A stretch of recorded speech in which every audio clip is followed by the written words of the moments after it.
បងប្អូនមករៀនពាក្យផ្ទុយទាំងអស់គ្នាពាក្យផ្ទុយក្នុងភាសា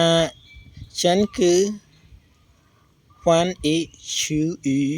fan e chu e ពាក្យផ្ទុយតាពាក្យទី1ហៅល្អ坏អាក្រក់ឈៀងស្រាលជុងធ្ងន់កានស្ងួតឈឺសើម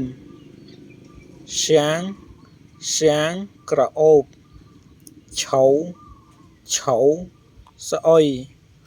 រាន់ទន់អ៊ីងរឹងឆាំងខ្លាំង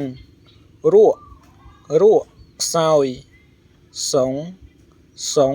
ធូរជីនតឹងយានឆ្ងាយជី